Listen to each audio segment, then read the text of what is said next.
Well, I'm glad you asked about that particular scene because a lot of the stuff from that original Saw movie I can't remember, but that I do.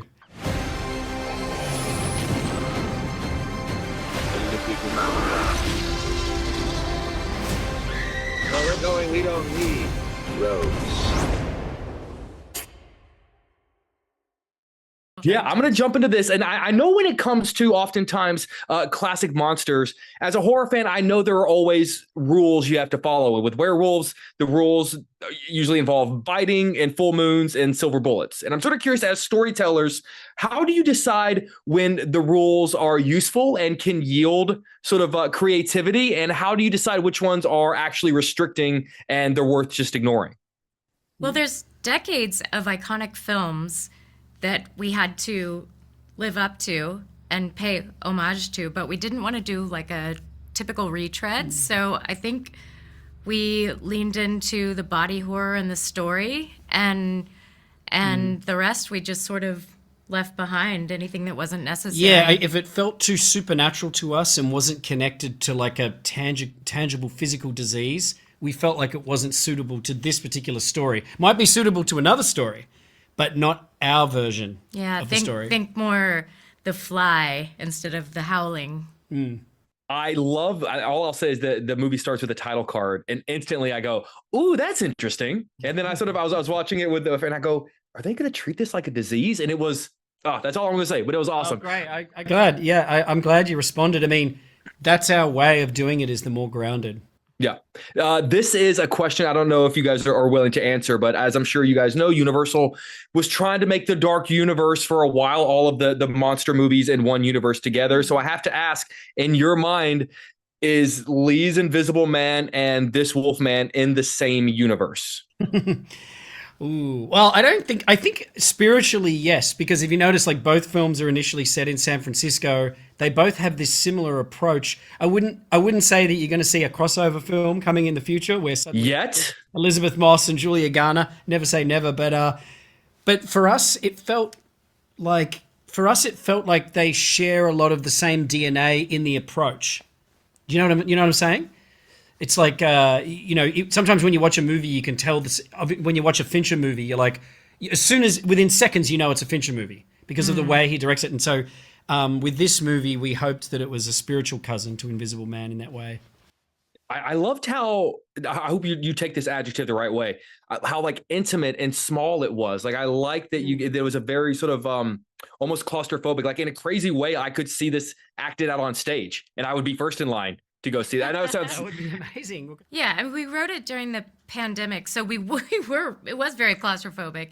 We were raising three kids during the pandemic, trapped in a house with no backyard. We were living the movie, is what we're We saying. were living the movie, and while it isn't about the pandemic in any way, it definitely shaped our perspective. I think you couldn't ignore it. I get that. That makes a lot of sense. I'm going to cut you guys loose on this. Leigh, if you don't mind a nerdy question. I host a series. I encourage a nerdy. Beautiful. Excellent. I host a series here in Chicago called The Moments That Made Us, where I look back at the most iconic movie moments ever made with the people who were a part of them.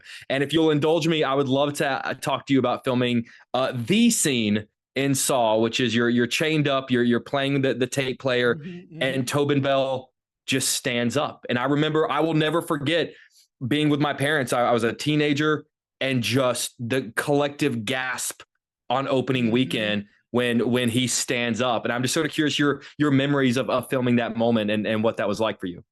Well, I'm glad you asked about that particular scene because a lot of the stuff from that original Saw movie I can't remember, but that I do. And I remember, okay, so that movie was shot with absolutely zero money, and we shot the whole movie in 18 days, and we were shooting rehearsals, and we shot it chronologically. So that scene that you're talking about was the last day, and I remember we had one take. I actually remember an argument going on between the producer, the cinematographer, and James Wan, where it was like, this is the end of the movie. We can't shoot it in one take. And the first AD said, we have time for one take.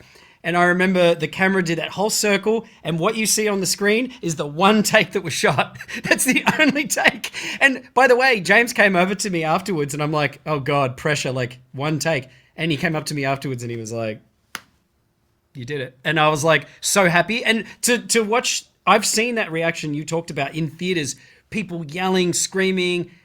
So there's nothing more gratifying than people doing that right as the movie ends, because as you know, what people remember the last is what they take out of the theater with them. So I was so happy, but I remember it well. And Dude. the scream, that was my favorite part. The scream. Yes. Game over, and then the scream goes Game over over. the black. Yes. Oh yeah, and the scream That continues. made it to the poster now. It really did. Some of them. I feel like that was my best moment in the movie as an actor. Damn it. But no, yeah, that was very fun. That was a very fun 2 minutes. No, it was. I'll take this knife and I'll cut you. Don't bring that up. And on that, I'll end on that. They're pulling me out of here. I just want to say, guys, as someone like horror is my favorite genre of all time. So thank you guys for continuously giving me movie experiences that remind me of why I love this genre. So seriously, I really do appreciate your time. Thank you, mate. Always good to chat to you. Thank Good you. to see you guys. Take care. Bye. Cheers. Bye.